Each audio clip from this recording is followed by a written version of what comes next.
Echo. No love for the Cyclone? I think we're gonna see some Cyclones here. I don't think we'll see a single Cyclone. Really? Yeah, like I don't think it's good against Zerg at all. Like there used to be a build where you went like 2 factories, like a bit like the Blue Flame build, but instead of Yeah. going Blue Flame, you'd go Cyclones. But if Zerg just makes a sufficient amount of roaches, even if you kill like 4 roaches, it's still not worth it. Like a Cyclone costs 150 gas, so to be like gas efficient with it, you have to kill like 6 roaches per Cyclone, which is Sounds very doable to me. well, you have to get like within shooting range of the roaches to lock on. So you can lock on like 1 or 2 roaches without taking too much damage, but at some point your Cyclone's gonna die just because the roaches stutter step into the Cyclone and kind of kill it. I think it's very, very tough to make Cyclones work against Zerg. And if you do it earlier, like a Cyclone Rush or something, you just get overwhelmed by Speedling, so... Yeah. It's not like against Protoss. Against Protoss, the Cyclone Rush is very good. Yeah, it's insane. Because we're like, well, I got 2 units, and now I have 1, and then like the lock ability, and now I have 0. Oh my god, look at this. Can you believe these Dutch players? It's a show match, for God's sake. I think he'll do oh no, really? Is it the second barracks as well? It's 3. Wow. Is this an experiment, or is this like the new... Is this the new cheese in Heart of Legacy of the Void? A triple, a 12-12-12, is that a thing? Guys, you've seen it here first. Well, this is actually the first time I see this, yes. If this like really becomes a legitimate opening, then I will forever remember the day that uThermal went 12-12-12 in the first round of a show match tournament in Legacy of the Void beta. These Dutch players have absolutely no shame at all. Blizzard makes Terran start at 11 supply to prevent the proxy 2x. Terran just starts proxy in 3x. What goes around comes around. So TLO is obviously not really expecting this. Did you see Dario's opening, by the way? He went double extracted trick into 6 builds and then hatchery. So I guess his pool is still like sort of quick in a weird way, right? Yeah, his pool is relatively quick. I think he has a decent chance at holding. Like he's gonna be able to make links around the time the bunker finishes. So if he pulls drones to delay the bunker, he should be able to deal with it. But the thing is, he doesn't know. Yeah, so he would have a. Oh, he sees now, right? Yeah, he spots it. He spots it. And at this point, he must be thinking to himself, "Come on." I think now he's smiling. He's like, "Oh my god." He's yeah, like, the thing is, Zerg's Ravager rushes from here, and it's really hard for Terran to deal with. I can see uThermal pulling this one off. Like he's producing 2 to 3 Marines at a time. He actually has a lot of money saved up. He should be producing more Marines. I think he only has 2 Rexes grouped. He's so used to only building 2 Marines at a time right now that he doesn't know that he has 3 Rexes. Yeah, he has them all hotkeyed. I just checked. But that would be something. Yeah, I don't know how this plays out, to be honest. I think TLO is going to Ravager Rush, but I'm wondering if TLO will get overwhelmed by the Marines, even in his main base, before the Roach Warren is finished. I don't think that TLO could hold this. Like, the Marine count is going to be way too high. Like, if uThermal does his job, he's going to be in the main base soon with like 12 to 15 Marines. Like, that's just insane. There's so much burst damage in that. Like, no amount of roaches. Well, obviously a certain amount. But a couple of roaches is probably not going to save you. I mean, he can lose these Marines though. That would be really bad. Unless he kills like almost every single drone. Yeah, that was kind of a weird trade for both players, to be honest, but it turned out okay for Dario. I think he has a decent amount of drones left, and he's starting roach production now. If he saves, he pulls the drones back, yeah, he should be okay now. And from here on, he can start making Ravagers if he starts mining gas again. And I think uThermal will have a decent amount of trouble holding his main base. How does the Ravager micro early game against Marines? I have no idea. Does he just completely I haven't wreck seen them? this yet. I think the range is really good for the Ravager, yeah. Darius not starter stepping correctly. Oh, he does save it now. You think he should sacrifice these Marines to just get the hatch? Well, I think he just wants to win the game. Yeah, I think... Oh my god. Man, that thing has insane DPS. Whoa. Yeah, the DPS is really good. Wow. Big Papa's here. Queen! Instead of saving both, he loses both. He should have attacked it with a drone. Man, if I've ever seen Tom Cruise in StarCraft 2, that was the moment. It is He's like running around with 2 guns, man. He's like, bam, double kill. Oh, will he get it? Will he get it? 60 health left on that hatchery. 4 Marines now, so. Is he gonna do it? Oh, damn it! Lol. Indecisiveness, oh my god. Hey, he's getting concussive shells right now. Man, this is like the cheese that does not stop giving us. What is he wondering? I don't know. How can you micro like that? Maybe the server, maybe the ping. Oh! Yeah, Oh. maybe he's like wondering how he can deal with the lag. Hmm. I am a guy. Okay. Alright, so TLO is sending 2 Ravages over to win the game for him. Yeah, but now he's gonna lose his natural. Is he though? Like the units popping might be able to defend it. No. I think if he right clicks on his hatchery, it's a guaranteed kill. But he doesn't. Like, he starts shooting at the roach. I mean, like, Yeah, don't no, like you right click on the hatchery, but the roach is a body block, right? Like you can like move in front of the units. It's 80 HP. It's still like, wait, what? How much is a shot do from the? Marauder, it's like 20. Yeah, so you need to hit it like 4 times or 3 times the combined with the Marine Marine DPS. If the roaches sit on the ramp and keep moving in front of the units and do damage in the meantime, I don't think the units actually kill it. I think he could have. I think he could have, but Maybe. it doesn't really maybe. matter. I mean, uThermal is super dead. There is one Ravager that has ravaged everything in this game. As GG is called, and Dr. Dario takes game number 1 on Echo. Well, that was pretty beautiful. These games are so weird, man. Man, I gotta agree with you guys. This is, I think what we're seeing is a game still in development. Or at least, yeah, strategies being in development. Because this 3 racks, Roddy, unfortunately, I don't think this is going to be the day that you'll remember as the day that the 3 racks got introduced. Well, I think I still might remember this. I mean, this game definitely had a beautiful moment or two, let's be honest. I mean, that one Marine going in for the double kill. Yeah, that was good. He's quite a legend. Tom with the double kill. It was really sick too, because it's not like they were both like in the same angle. Like the Marine had to like kill one guy here and then like 180 and kill the other guy. It was really like insane.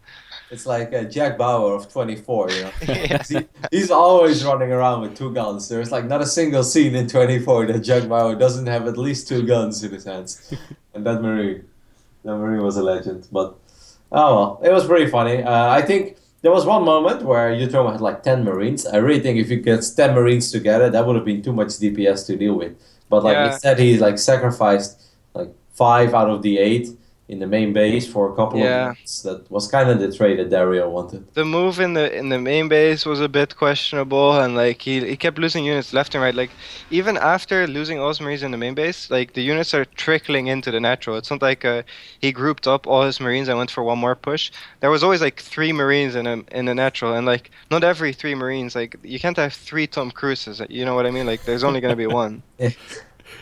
Well, what if you have Tom Cruise and then like James Bond and then Jack Bauer, the ultimate Navy Marine hit squad? I think a massive alien monster still shits on that, but yeah. No way. No, I believe if you give all 3 of those guys a stim pack to go. Well, not if Tom Cruise has this ability where he can go back in time all the time, right? You know, like the old Red Alerts. They had like this little ranking system, right? That if certain tanks would kill an X amount of units, they would get like a promotion and they would like basically do more damage. And then if you would kill even more units with that tank, it would get a triple star promotion. It would and like more damage. Yeah, it would have like insane DPS. I think it's a really cool ability. Like I actually wouldn't mind to see something like that in SC2. If you have like one Marine that has killed like 10 units, it should get stronger, man. Like that's experience. Like one-shotting roaches left and right, you know? Like, yeah. Everything dies. No, I would not be against it. Like, I mean, obviously there should be a certain level to the scaling, but if one unit kills an insane amount of units, like it should get stronger. That's like a UFC fighter, you know. He's not as strong in his first fight as he is after like 30 fights. Experience should count. But like I imagine like stuff like War Prism Immortals will become really like imbalanced. You like keep dropping Immortals and they kill like 1 or 2 lings and 1 or 2 drones. And at some point you like push with the Immortals and the Immortals don't even like they don't even like one-shot roach. They just one-shot every roach like together. Yeah, like a one-shot in the AOE. It's just like nuclear missile. Boom, boom. I think that would be a beautiful game. I'd cast the hell out of it. So much passion. There is a mod like that in StarCraft 2. There's probably someone in chat screaming that already, but I know there is a mod that every unit you kill, your units get like extra HP and extra damage. But that one is insane. Like it skills a little bit too quickly. But you know, I think the idea behind itself is really cool. Yeah, it's really cool. The only problem I have with it, honestly, is that StarCraft is already a bit snowbally. Like if you're ahead, you usually like already like snowball quite far ahead. You know what I mean? And if your units get like stronger for the kills they make, you even snowball further ahead. So it, I don't know. I think it's cool, but I think for StarCraft it's really difficult to make it balanced. Well, but like it all depends on like how much extra damage you would give them. Yeah, of course. I'm not talking about Immortals doing like 180 damage and stuff. Yeah, and it also depends on like if you allow every unit to have that, or if it's just like a selected amount of units that would actually benefit from it. Like it would be like, for example, it would be cool if a harass unit has this. You know, like for example, you have a Banshee. And if you control it a lot and you kill a lot of like have a lot of small pickups, it gets like a little bit of a bonus, like specific to that unit. That would be pretty cool. But wouldn't it be the exact same argument against that you just gave for snowballing in general? Well, yeah, but I mean, like, but I always find this like this whole snowballing thing. I find always like a kind of hard argument to get behind because that's like, well, you know, if in professional sports, if one team is up 5-0 against the other one, the game is kind of over. Like, yeah, it is. Like that's life, you know. Like, well, yeah. You get rewarded for the things you're good in. Like, I don't think that in its current state, like comebacks are definitely possible, and especially I think Legacy of the Void will allow a lot of comebacks already. And I also don't think like the game should be that fragile or insane that like you can be kind of outplaying your opponent for 15 minutes and then one bad move just completely throws it. Like I think it's kind of sad. Yeah, well, I'm more talking about how in an army, in a fight. The fight snowballs very quickly.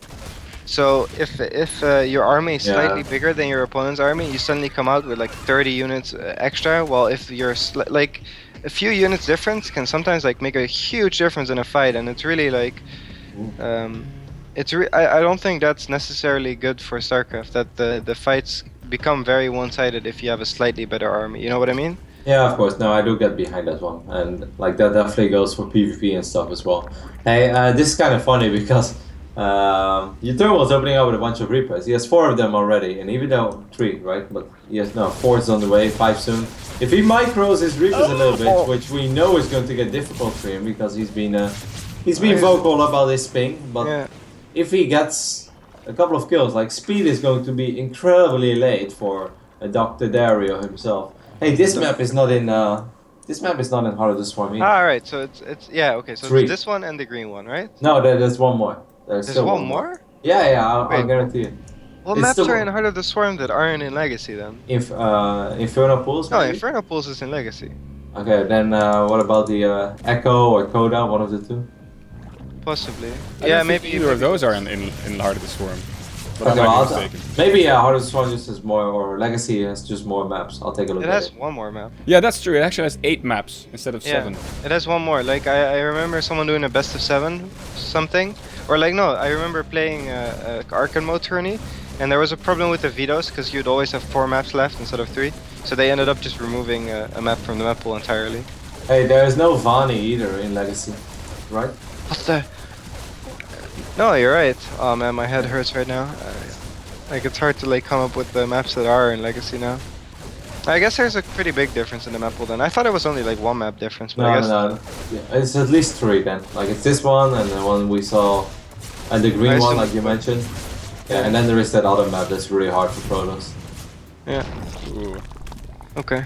Alright, that actually got down pretty low. Yeah, also known as an unsuccessful harass. Man, look at Dario, he just like opened up. He just made like 5 overlords while I already had 30 free supply. He is not going to get supply block for the rest of this game. Or at least for the next 5 minutes, while we all know that he's going to make a bunch of ravages. Next 5 minutes is a long time in Legacy too. Like, it's really weird. Even though it's real time, the minutes feel so long in Legacy. Like, it's like a normal minute, but for some reason it feels like way longer than a normal minute. It's weird how that works. But it's even quite hard to go up to like 106 supply, because as soon as like the trading and fighting happens, like you'll be so focused on expanding and getting upgrades and getting infrastructure that your army is in general quite small. Yeah. you're right. But that's a good thing, I think. I like smaller armies for a longer period in time. I think that's entertaining. I think the big armies are only cool like for like like I think big armies can be really cool, right? So if you have a long game for like 20 minutes and there's a lot of trading, and then at some point it like eventually stabilizes, and then you have the one big fight. It's actually kind of cool to have the one big fight decide it all in that scenario, I think. But it's really bad if there's nothing happening and then there's one big fight. Hey, by the way, Cyclone. Here's the first Cyclone, son. Alright, I'm glad we didn't bet. Well, Not just one. I'm glad we didn't bet either. I've bet enough last week and it didn't go very well, don't worry. What did you bet on? Everything. From football to female Vietnamese volleyball, and none of it mattered. Yeah. Man. At some point you just want to make back what you've lost, and that's the dangerous cycle to end up in. And look at these Cyclones doing work, son. Man, I was so wrong. I take it all back. Wow. Yeah, like Cyclone Blue Flame is pretty good in this matchup from what I've seen. Yeah, I think it's good. Defensively, it's a lot better than trying to harass Zerg though. But that's how I feel. But I'm not sure if that's true. Okay, but now Dr. Dario is probably just going to max out on roaches. Like, he shouldn't even make Ravagers anymore. He should just go mass roach, burrow, and then unburrow on top of the army. Like, these things are really tanky, by the way. It's insane. Oh wait, they patched it? No, right? It still has 200 HP. Yeah. That's so much. 200 HP with a unit that is like armor and is like armored. Yeah, it's quite a tanky unit. It seems like it should be squishy, but then like you run Banelings into it and you realize it's not squishy. No, it's the opposite. It's like way more tanky even than a Marauder. Hey, those things, they kind of... Like, you blink forward and it takes like 3 volleys with your few Stalkers to actually kill it. It's like, wow, in this process I actually lost it. On creep they do die, as we just saw. They do die, okay. Yeah. Dario is still in a really good position, I feel like. He's up quite a bit in supply. I mean, it's in roaches, so I guess it's a little bit deceiving, but I still like his position. Yeah, I like his position too, because at some point the Cyclones are going to run out of space to run, and that's when the roaches are going to be very annoying. And the Ravagers actually help a lot because of the range, I feel. Like, you just need enough roaches to tank, and then the Ravagers can kind of like catch up to the Cyclones range-wise. This micro battle is pretty intense. Yeah, it's really cool. But Cyclones are going to wreck this in the end. That was a very good trade though for uThermal, because... Oh, look at the Queens, by the way. If he finds them with his Cyclones, he's gonna have the time of his life. That's like the easiest little lockdown ability of all time. Oh my god, there's so many more roaches streaming across the map. Man, Dario's going all in, and I don't think it's gonna work. Like, they're both on 3 base-ish, but look at Dario's income. He's like got 7 drones in his third, 9 in his main, and 13 in his natural. He's transferring to his 4th, but that just started mining. Like, his income is not that great. Well, the Cyclones just used their lockdown ability on the Zerglings, and that kind of hurt, I think, a little bit. Look at this, like, this is like insane when they just do this. But they will get trapped to a corner a little bit. Good use of Burrow there, stops the ability for a bit. Use the corrosive brand. Oh yeah, he's gonna land a couple of them finally, Dario. Well, sorta. I mean, it's hard to say. Do you think it's gonna work? Is this working? I can't tell. I think it's not working. Like, I think at some point he could even pull his SCVs if necessary, and then he just crushes. He needs to move the SCVs there. A lot of SCVs I took corrosive out there, but that suicide disrupt, or excuse me, Ravager. Do you see that? He's like, all right, I am going to die, but I'm going out with a bang. Just blew himself up. Terrorism. Yeah, kamikaze. Yeah. But I think that if you corrosive out directly on the Ravager, does it hit the units adjacent to it or not? Sorry? If you corrosive out directly down on your own Ravager, does it hit any of the adjacent units or not? Yeah, the units that are surrounded by it will definitely get affected. Oh, okay. Then the AoE is pretty big actually. Well, I didn't know. It's not massive, but it's also not like a really tiny dot. So. Oh, yeah. That's some serious damage. A lot of damage. Actually, I'm not sure that this is not gonna work, this guys. This is not good angling with the Cyclones. I would have really preferred him to keep going up and down the ramp. Going into the corner allows TLO to kill a lot of them. And he's actually only got a few Cyclones left, and TLO is reinforcing a lot. If he would notice this army, he would probably win the game right now. Look at all these drones, by the way. That's so funny. Yeah. He accidentally rallied all of his drones across the map, but in the end, it is going to be enough for Dr. Dario. So he wins this best of 3. as well, 2-0. Yeah, so that means both of our Zergs actually advanced. So the international delegation at this DSCL kickoff is now advancing to the finals. Yeah, ZVZ. ZVZ. ZVZ